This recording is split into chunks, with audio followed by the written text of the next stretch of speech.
Cuando tenía 16 años, mis padres me culparon por el arresto de mi hermano, afirmando que yo era una mala influencia. Como castigo, me enviaron a vivir con unos parientes y me quitaron el teléfono. En ese aislamiento, solo tuve una salida: sobrevivir y estudiar. Hola. Nunca pensé que escribiría algo así, pero llevo semanas dándole vueltas a esta historia. No es fácil encontrar las palabras correctas cuando lo que voy a contar es, al mismo tiempo, doloroso y profundamente satisfactorio. Abróchense el cinturón, porque esto no fue un simple conflicto familiar. Fue una caída libre. Hoy tengo 29 años, pero todo comenzó cuando tenía 16 y mi hermano menor, Evan, apenas 14. Para entender cómo llegamos hasta aquí, es necesario comprender la dinámica que reinaba en casa desde que éramos niños. Evan fue el hijo dorado desde el primer día. Literalmente no podía hacer nada mal a los ojos de mis padres. Yo, en cambio, era el responsable. El que debía dar el ejemplo, ayudar en la casa, cuidar a mi hermano y asumir, sin que nadie lo pidiera, el rol de niñero gratuito. Si Evan olvidaba hacer la tarea, la explicación era simple: estaba cansado por el entrenamiento. Si yo olvidaba algo, era una falta grave de responsabilidad. Si Evan sacaba una calificación baja, lo consolaban y le decían que había hecho su mayor esfuerzo. Si yo sacaba una nota buena, pero no perfecta, recibía un sermón sobre no estar explotando todo mi potencial. El contraste era tan evidente que resultaba absurdo. El clásico caso del hijo favorito y el chivo expiatorio. Curiosamente, durante muchos años no me molestó demasiado. Al contrario, asumí ese papel con orgullo. Siempre estuve en el cuadro de honor. Conseguí un trabajo de medio tiempo en una tienda de comestibles del barrio. No causaba problemas y evitaba cualquier situación que pudiera traer conflictos. Mientras tanto, Evan empezaba a meterse en problemas cada vez más serios. Al principio eran cosas típicas de adolescente: faltar a clases, contestar mal a los profesores, juntarse con gente claramente problemática. Intenté advertir a mis padres más de una vez. Había un chico del grupo, Tyler, que con 17 años ya tenía antecedentes juveniles por robo. Otro, Ryan, había sido suspendido 2 veces por peleas violentas. No hacía falta ser experto para notar que Evan estaba cambiando: se volvió más reservado, más agresivo, más dispuesto a romper reglas. Cada vez que abría la boca para expresar mi preocupación, mis padres reaccionaban igual. Decían que estaba exagerando, que sentía celos, que era demasiado controlador.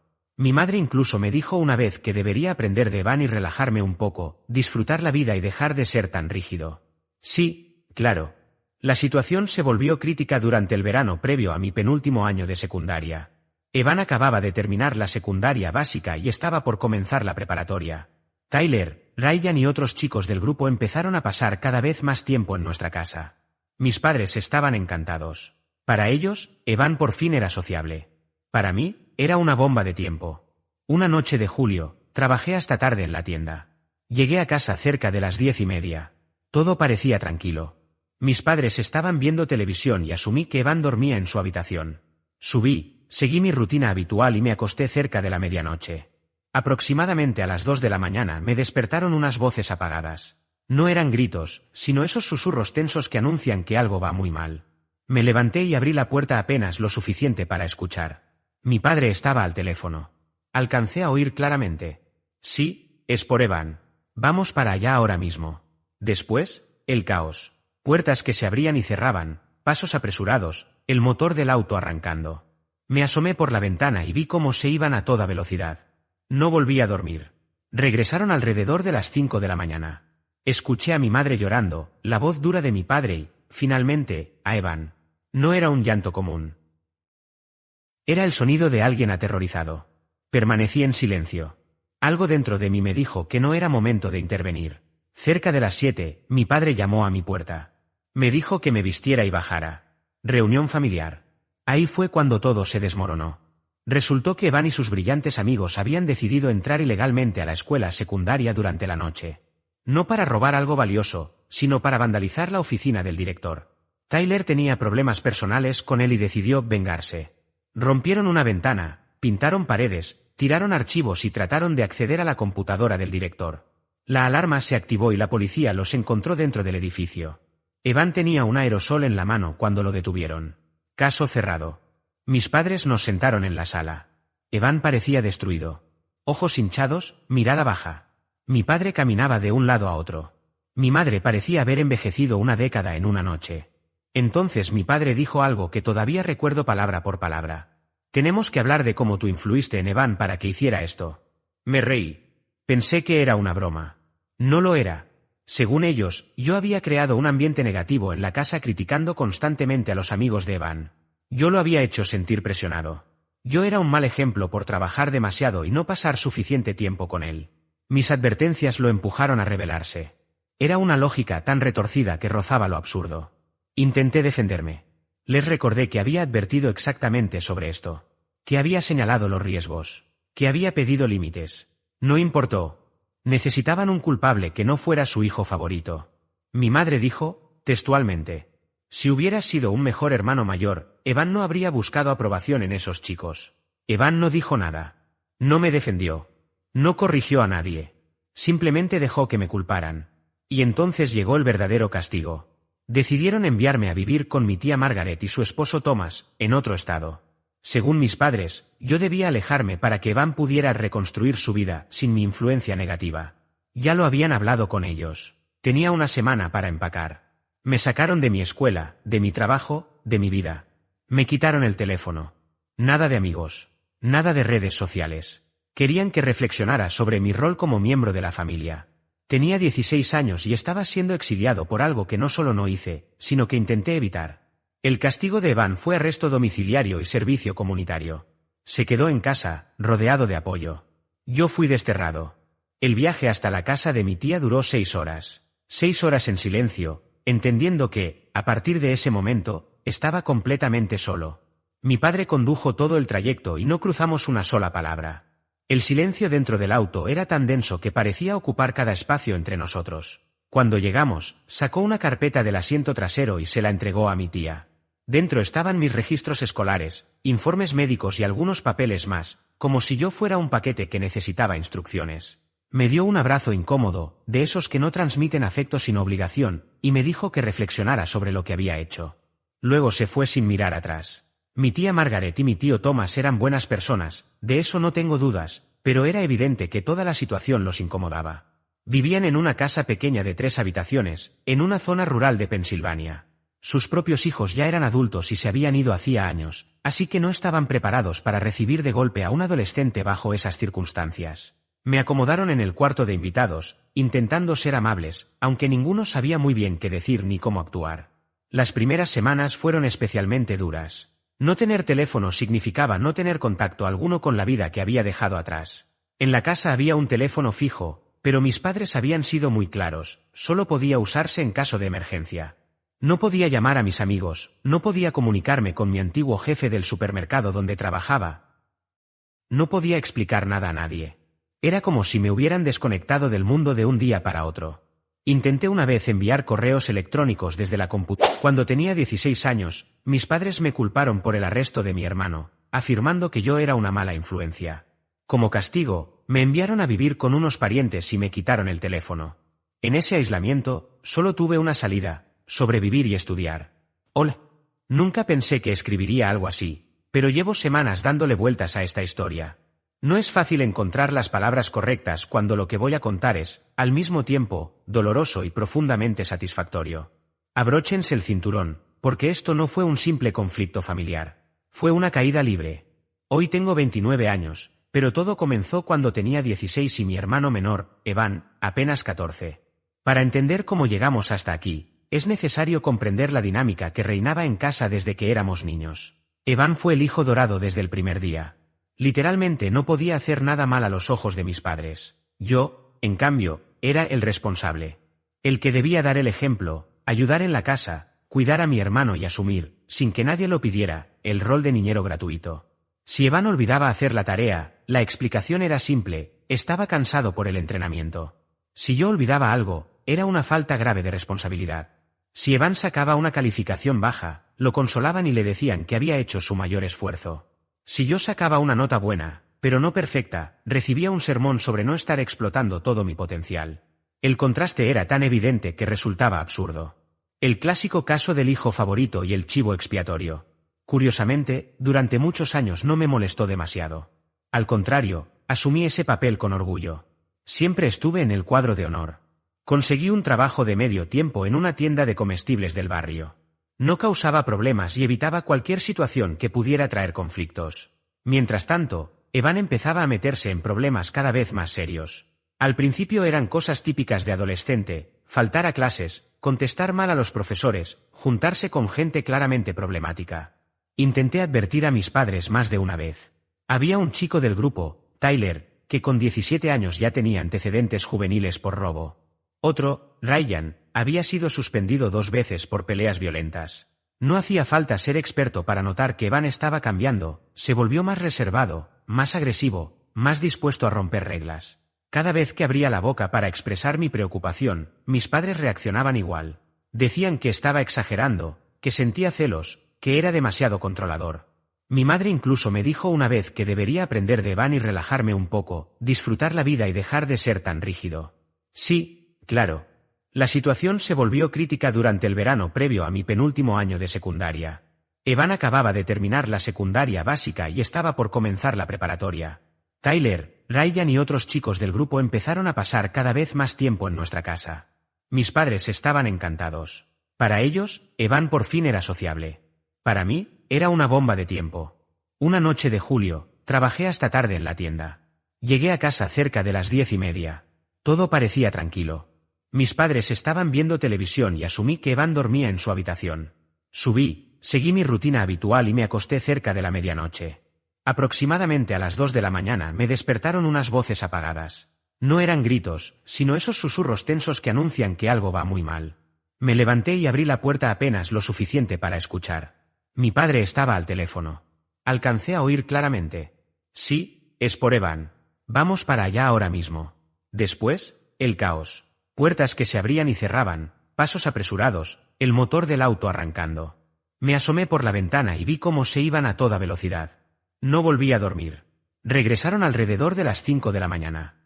Escuché a mi madre llorando, la voz dura de mi padre y, finalmente, a Evan. No era un llanto común.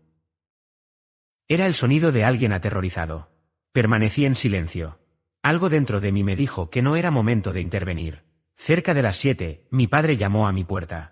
Me dijo que me vistiera y bajara. Reunión familiar. Ahí fue cuando todo se desmoronó. Resultó que Evan y sus brillantes amigos habían decidido entrar ilegalmente a la escuela secundaria durante la noche. No para robar algo valioso, sino para vandalizar la oficina del director. Tyler tenía problemas personales con él y decidió vengarse. Rompieron una ventana, pintaron paredes, tiraron archivos y trataron de acceder a la computadora del director. La alarma se activó y la policía los encontró dentro del edificio. Evan tenía un aerosol en la mano cuando lo detuvieron. Caso cerrado. Mis padres nos sentaron en la sala. Evan parecía destruido. Ojos hinchados, mirada baja. Mi padre caminaba de un lado a otro. Mi madre parecía haber envejecido una década en una noche. Entonces mi padre dijo algo que todavía recuerdo palabra por palabra. «Tenemos que hablar de cómo tú influiste en Evan para que hiciera esto». Me reí. Pensé que era una broma. No lo era. Según ellos, yo había creado un ambiente negativo en la casa criticando constantemente a los amigos de Evan. Yo lo había hecho sentir presionado. Yo era un mal ejemplo por trabajar demasiado y no pasar suficiente tiempo con él. Mis advertencias lo empujaron a rebelarse. Era una lógica tan retorcida que rozaba lo absurdo. Intenté defenderme. Les recordé que había advertido exactamente sobre esto. Que había señalado los riesgos. Que había pedido límites. No importó. Necesitaban un culpable que no fuera su hijo favorito. Mi madre dijo, textualmente: «Si hubieras sido un mejor hermano mayor, Evan no habría buscado aprobación en esos chicos». Evan no dijo nada. No me defendió. No corrigió a nadie. Simplemente dejó que me culparan. Y entonces llegó el verdadero castigo.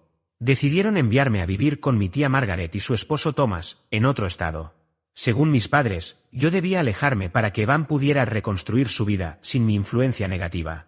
Ya lo habían hablado con ellos. Tenía una semana para empacar. Me sacaron de mi escuela, de mi trabajo, de mi vida.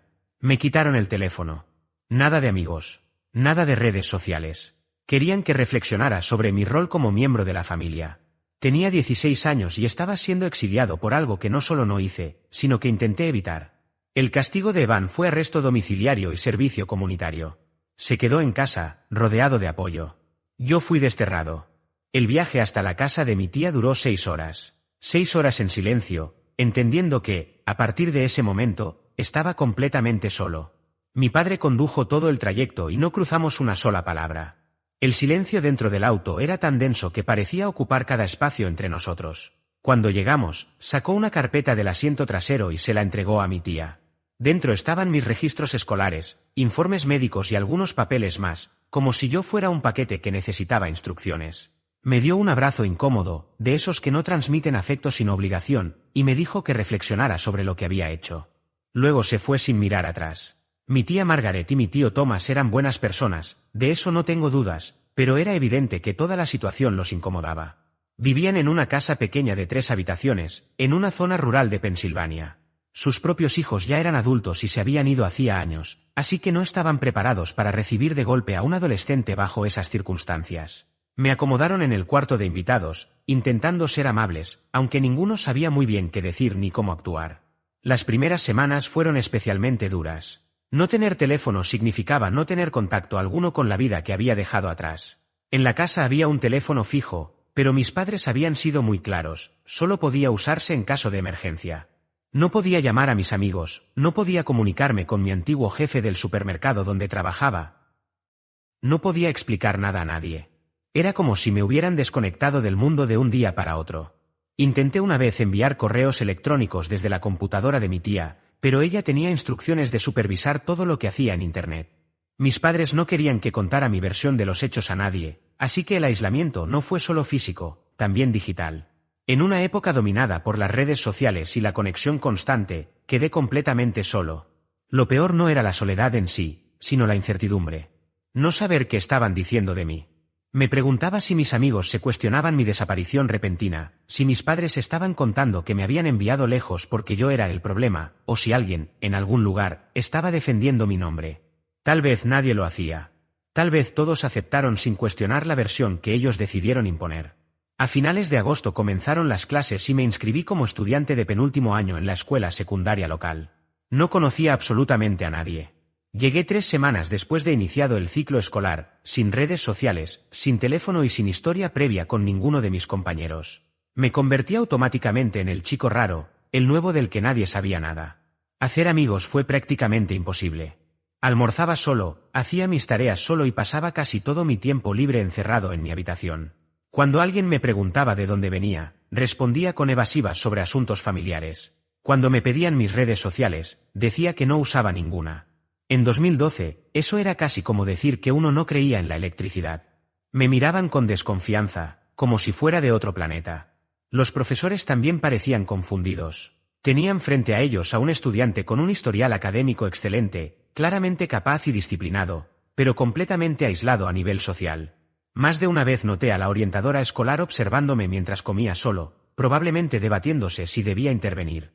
Pero no había acoso, no había conflictos visibles. Solo había soledad, y para eso no existen protocolos. Sin embargo, estar tan aislado tiene un efecto curioso, te da tiempo. Mucho tiempo para pensar. Y yo tenía demasiadas cosas en la cabeza. Pensaba en cómo mis padres me habían tratado durante toda mi vida. En cómo nada de lo que hacía era suficiente, mientras que Van era celebrado por cumplir apenas con lo mínimo. En cómo siempre me culpaban por sus errores, evitando responsabilizarlo. En cómo me descartaron sin dudarlo cuando ya no encajaba en la historia que querían contar. Ese proceso no me llevó a una rabia explosiva ni impulsiva. Fue otro tipo de enojo. Frío, silencioso, preciso. El tipo de ira que no te hace perder el control, sino que te obliga a concentrarte. Decidí que si ellos querían deshacerse de mí, estaba bien. Pero iba a salir adelante a pesar de ellos, no gracias a ellos. Me volqué por completo en los estudios. Siempre había sido buen alumno, pero en ese momento me volví obsesivo. Estudiaba todas las noches hasta que mi tía tenía que pedirme que apagara la luz y me fuera a dormir. Me uní al club de debate porque no requería tener un grupo social previo y además sumaba puntos para futuras postulaciones universitarias. Los fines de semana comencé a hacer voluntariado en la biblioteca local por la misma razón. Mi tía y mi tío notaron el cambio. Aproximadamente 2 meses después de mi llegada, mi tío Thomas me llamó aparte en el garaje y me preguntó si estaba bien. Le dije que sí, que solo intentaba mantenerme ocupado. Me miró con una expresión triste y me dijo algo que nunca olvidaré. «Sabes que esta situación no es justa para ti, ¿verdad?» Fue la primera vez que alguien de mi familia reconoció eso en voz alta. Estuve a punto de quebrarme ahí mismo. Luego añadió que mis padres estaban manejando todo de la peor manera posible, pero que yo estaba haciendo lo correcto al enfocarme en mi futuro. Me dijo que no dejara que los errores de ellos definieran mi vida. Esa conversación cambió algo dentro de mí. Entendí que no tenía que aceptar la versión de la realidad que mis padres habían impuesto. Podía construir la mía propia, y su opinión dejó de tener peso. Mi tía llamaba a mis padres una vez por semana para darles actualizaciones. Yo escuchaba desde otra habitación, que me iba bien en la escuela, que volvía a estar en el cuadro de honor, que me comportaba correctamente. Siempre agregaba que yo no preguntaba por volver a casa. Ese detalle era importante, porque después de unos 3 meses me di cuenta de que no quería regresar. No quería volver a un lugar donde siempre era el culpable y nunca el valorado. Cuando mis padres enviaban mensajes preguntando cuándo quería visitarlos, le decía a mi tía que estaba demasiado ocupado con la escuela. La primera Navidad fue extraña. Me enviaron un paquete con regalos genéricos, un suéter de talla incorrecta, una tarjeta de regalo para un restaurante que ni siquiera existía en Pensilvania y una tarjeta que decía: «Esperamos que estés aprendiendo y creciendo». No hubo llamada, ni videollamada, ni nada personal. Solo un envío que dejaba claro que habían hecho lo mínimo necesario para aparentar interés. Yo no envié nada de vuelta. Los meses se convirtieron en un año, y luego en otro. Mis padres llamaban ocasionalmente para preguntar por mí, pero nunca pidieron hablar conmigo directamente. Supuse que el arreglo les resultaba cómodo. Yo estaba fuera de la vista, fuera de la mente, y podían concentrarse plenamente en arreglar la vida de Evan. Mientras tanto, yo seguía destacándome académicamente, construyendo en silencio el futuro que ellos nunca creyeron que merecía. Terminé el penúltimo año de secundaria con un promedio perfecto. Un 4.0 sin manchas, sin excepciones, sin indulgencias. No fue casualidad ni talento innato. Fue disciplina pura. Cada noche estudiando cuando otros dormían, cada fin de semana sacrificando descanso por apuntes y repasos. Sabía que mis calificaciones eran mi única moneda de cambio. Nadie iba a intervenir si fallaba, nadie iba a amortiguar la caída. En el último año decidí no aflojar. Al contrario, cargué con todas las materias avanzadas disponibles. Exámenes más largos, contenidos más exigentes, profesores menos pacientes. Aún así, mantuve resultados altos en cada evaluación. Mientras muchos compañeros ya hablaban de fiestas de graduación y viajes, yo pensaba en formularios, fechas límite y probabilidades reales. No soñaba con el futuro, lo calculaba. Cuando llegó el momento de postular a la universidad, me senté frente a la computadora durante horas para escribir el ensayo personal. Elegí hablar de adversidad, de autosuficiencia, de aprender a sostenerse cuando el suelo desaparece. No mencioné a mis padres ni a mi hermano Evan por nombre. No hacía falta. Cualquiera que leyera con atención podía notar que había una historia de abandono, de culpa impuesta y de crecimiento forzado. No era un texto para dar lástima. Era una explicación de por qué no pensaba fallar. La carta de aceptación llegó unas semanas después. Una universidad estatal respetable, con una beca parcial. No era el escenario ideal ni un pase automático al éxito, pero era suficiente. Sumando préstamos estudiantiles y un programa de trabajo-estudio, las cuentas cerraban. Ajustadas, pero cerraban. Cuando se lo conté a mis tíos, Margaret y Thomas, su reacción fue inmediata y sincera. Se alegraron como si fuera un logro propio. Me ofrecieron cubrir la diferencia económica sin dudarlo, pero rechacé la ayuda. No por orgullo, sino por convicción. Llevaba meses ahorrando cada dólar posible gracias a mi trabajo de medio tiempo en la biblioteca. Quería que ese camino fuera mío, sin deudas emocionales añadidas. Mis padres se enteraron de mi admisión porque Margaret se los comentó. Días después, mi madre llamó a la casa. Margaret me pasó el teléfono sin decir una palabra. Era la primera vez que hablábamos en casi 2 años. 2 años completos de silencio impuesto. «Felicitaciones por la universidad», dijo. «Tu padre y yo estamos muy orgullosos». La frase me sonó hueca. Orgullosos de un resultado, no del proceso. Orgullosos ahora que ya no había riesgo ni incomodidad. Por dentro, sentí una mezcla de ironía y cansancio. Aún así, mantuve la voz firme. «Gracias», respondí. El silencio que siguió fue largo, espeso. Luego mencionó que podía volver a casa antes de empezar las clases, solo para visitar. Le dije que no, que tenía demasiado que organizar. Insistió un poco más, hasta que cambió de tema y mencionó que Van estaba mejor, que había retomado el camino correcto. ¿Qué pensaron que yo querría saberlo? Lo que quise decir se quedó atrapado en la garganta. Quise decir que no me importaba. Quise decir que me habían culpado, aislado y descartado. Quise decir que no podían reconstruir una imagen de familia cuando les convenía. Pero no dije nada de eso. «Me alegra saber que está bien», respondí. «Tengo que cortar». Colgué antes de que pudiera añadir algo más. No fue un acto impulsivo. Fue una decisión consciente.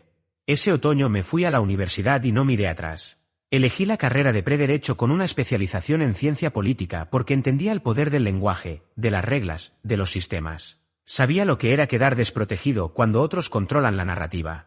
Durante toda la carrera trabajé en 2 empleos de medio tiempo. Uno en la biblioteca del campus, ordenando, clasificando, manteniendo silencio.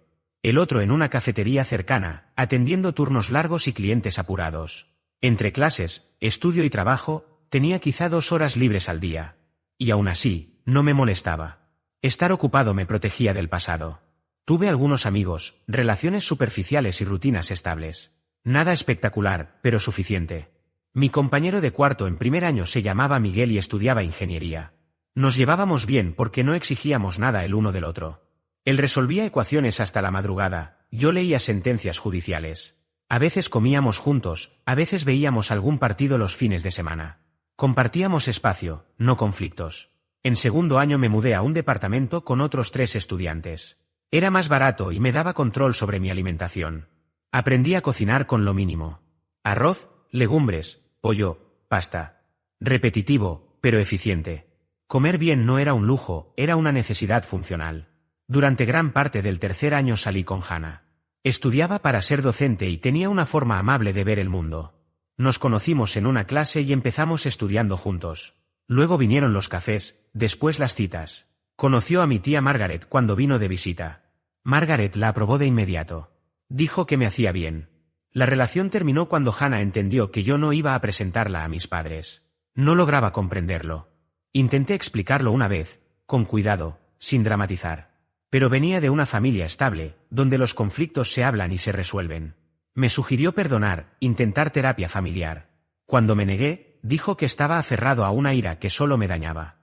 2 semanas después, terminamos. Sin peleas, solo en comprensión mutua. Mi objetivo siempre fue claro, la facultad de Derecho. Estudié sin descanso y entré en la lista de honor cada semestre. En el último año postulé a varias escuelas y fui aceptado en un programa sólido. Más préstamos, más trabajo, más sacrificio. Ya sabía cómo funcionaba el sistema. La escuela de Derecho fue un golpe directo. El primer año fue brutal. Carga excesiva, competencia constante y el método socrático, diseñado para exponer errores en público. Funcionaba. Vi compañeros abandonar, colapsar, rendirse. Cada vez que pensé en hacerlo yo también, recordé aquella habitación de invitados en Pensilvania, la sensación de ser descartado. Eso me impulsaba. Cuando el cansancio me vencía, recordaba la reunión donde me culparon por el arresto de Evan. Cuando el estrés apretaba, recordaba a mi madre llamándome una mala influencia. Todo eso se convirtió en combustible. En el primer año trabajé como asistente de investigación para una profesora, recopilando jurisprudencia y precedentes. En el segundo año ingresé a la clínica de Derecho Penal, trabajando con casos reales bajo supervisión. Por primera vez, sentí que todo el esfuerzo tenía dirección. No era solo supervivencia. Era construcción. Durante mis años de formación profesional, comencé representando a personas que no podían permitirse un abogado privado. La mayoría de mis clientes eran menores de edad, jóvenes acusados de delitos leves, errores propios de la inmadurez y de contextos difíciles. Fue en esa etapa cuando entendí con absoluta claridad que ese era el camino que quería seguir. No se trataba solo de ejercer el derecho, sino de estar del lado de quienes casi siempre eran ignorados por el sistema. En el tercer año asumí el cargo de editor de la revista jurídica de la facultad. Aquello implicó jornadas aún más largas, noches de estudio interminables y una reducción drástica de las horas de sueño. Aún así, también logré asegurar una pasantía de verano en una oficina de defensa pública, lo que me permitió adquirir experiencia real en los tribunales. Allí observé a abogados con años de trayectoria luchar con convicción por clientes que la sociedad ya había descartado. Vi adolescentes que habían cometido errores graves, pero no irreversibles, obtener segundas oportunidades porque alguien creyó en ellos lo suficiente como para defenderlos con firmeza ante un juez. Me gradué dentro del 10% superior de mi promoción. Aprobar el examen de habilitación profesional en el primer intento fue otro logro importante, considerando que apenas alrededor del 60% lo consigue. Poco después, fui contratado por un pequeño despacho especializado en defensa penal juvenil. La ironía de la situación no pasó desapercibida para mí, el mismo joven que años atrás había sido señalado y culpado por el delito cometido por su hermano menor, ahora dedicaba su vida profesional a defender a jóvenes acusados de delitos. Mi primer año como abogado en ejercicio fue una etapa de aprendizaje constante. Perdí casos que estaba convencido de ganar y gané otros que, sobre el papel, parecían imposibles. Aprendí rápidamente a leer a los jueces, a interrogar testigos con precisión y a detectar las debilidades en los argumentos de la fiscalía. También comprendí que, en muchas ocasiones, el mejor resultado no era una absolución total. A veces, lo más valioso era lograr que un cliente accediera a un programa de tratamiento en lugar de ir a prisión, o conseguir una reducción de cargos que evitara que cargara con un antecedente grave el resto de su vida. Trabajaba un mínimo de 60 horas semanales, y en algunas semanas la cifra se acercaba más a 80. Sin embargo, no lo sentía como una carga. Cada menor al que lograba ayudar representaba una pequeña victoria personal contra el mismo sistema que, en su momento, me había fallado. Cada vez que conseguía que un juez viera a mi cliente como una persona y no solo como un expediente más, sentía que mi trabajo tenía un verdadero sentido. Al llegar al tercer año de ejercicio profesional, ya había construido una reputación sólida. Otros abogados comenzaron a derivarme casos, los jueces reconocían mi nombre y mi trayectoria empezaba a consolidarse. Había construido algo real partiendo prácticamente de la nada. Durante todo ese tiempo, la universidad, la facultad de Derecho, el examen de habilitación y el inicio de mi carrera, el contacto con mis padres fue mínimo. Tal vez se comunicaron una docena de veces en total. Tarjetas de cumpleaños con mensajes genéricos, algún correo ocasional preguntando cómo iban los estudios. En una ocasión, mi padre me llamó únicamente para informarme del fallecimiento de mi abuela. Nunca hubo conversaciones profundas. Nunca una disculpa. Nunca un reconocimiento de lo que habían hecho. Y yo tampoco intenté acercarme. No veía razón para hacerlo. Ellos habían tomado su decisión años atrás. A través de mi tía Margaret, con quien siempre mantuve una relación cercana, supe que Evan había terminado la escuela secundaria, cursado un año en un instituto comunitario y luego abandonado los estudios. Actualmente trabajaba en un puesto de supervisión en el comercio minorista y nunca había salido de nuestro pueblo natal. Según me contaron, mis padres seguían tratándolo como si no pudiera equivocarse. No habíamos hablado desde el día en que me fui de su casa.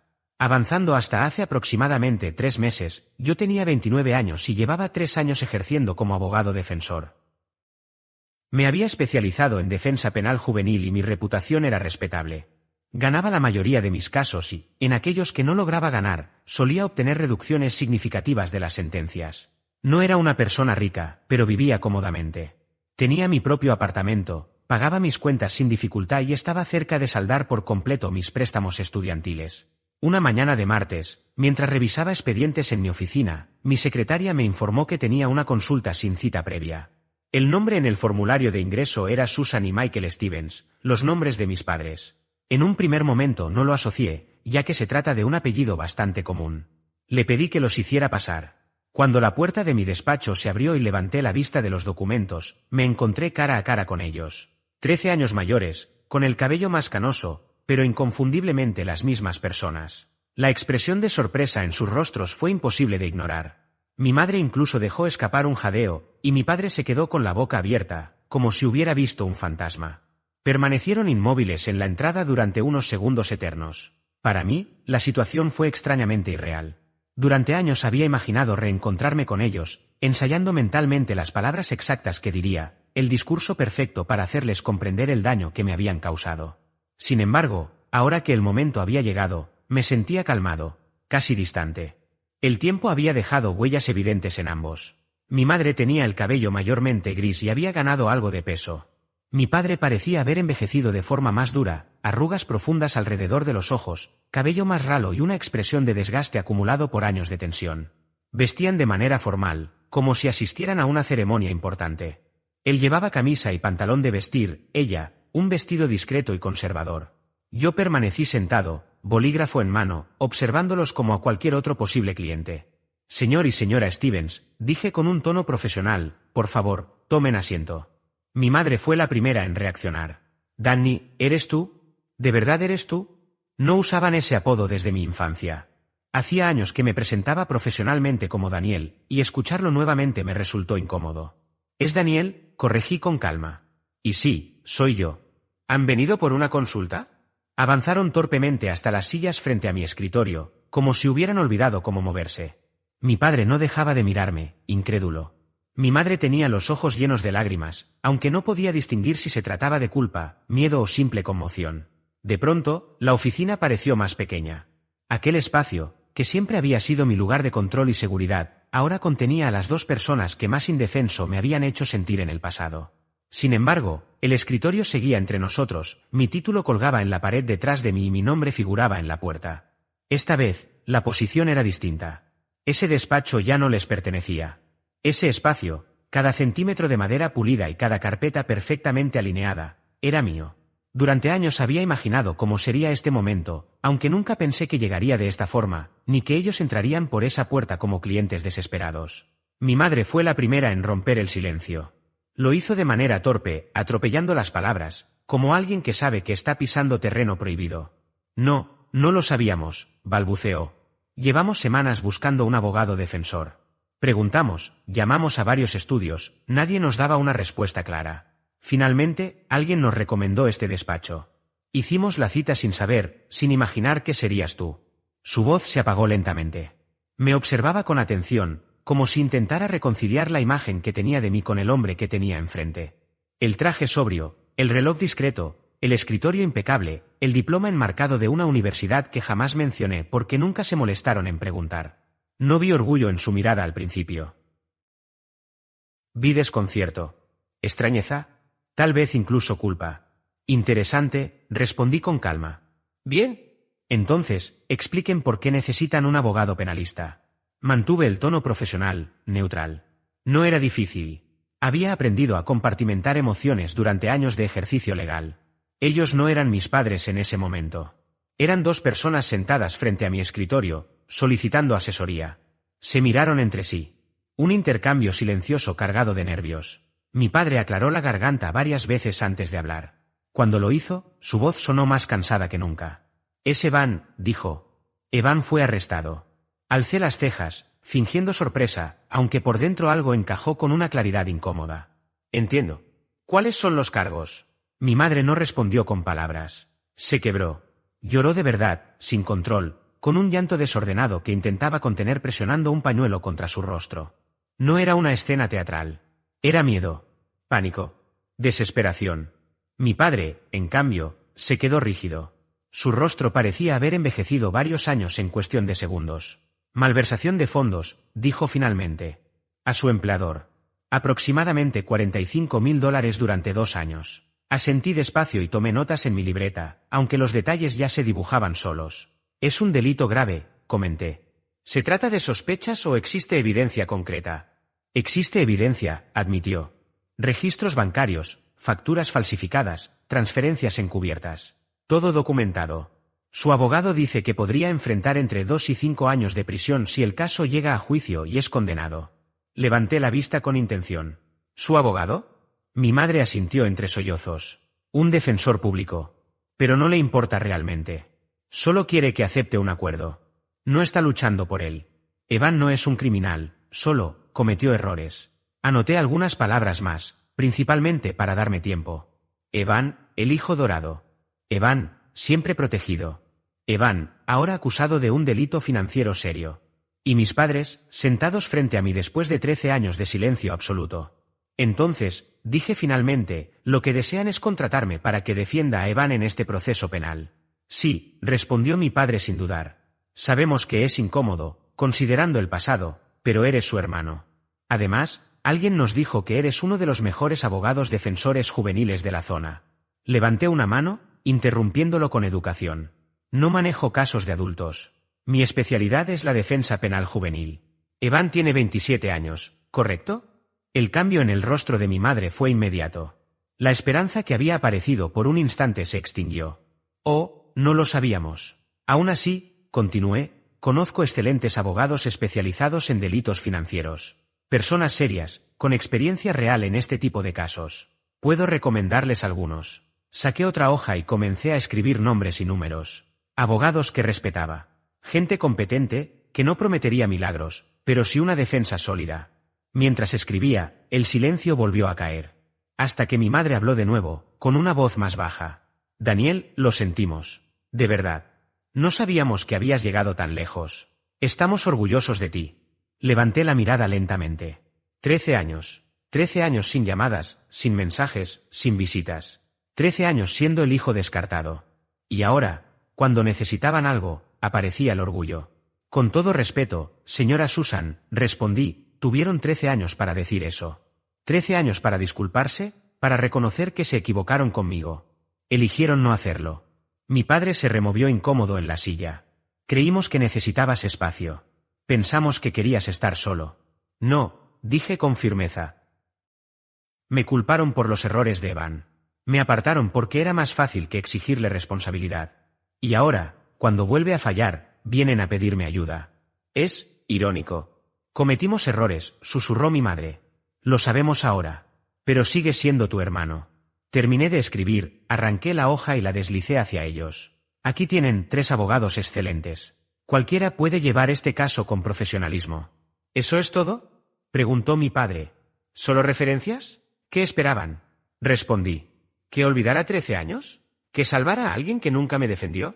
¿Que fingiera que todo está bien porque ahora me necesitan? Somos familia, dijo mi madre, casi suplicando. Familia, repetí. La familia se demuestra. Yo aprendí eso viviendo con la tía Margaret.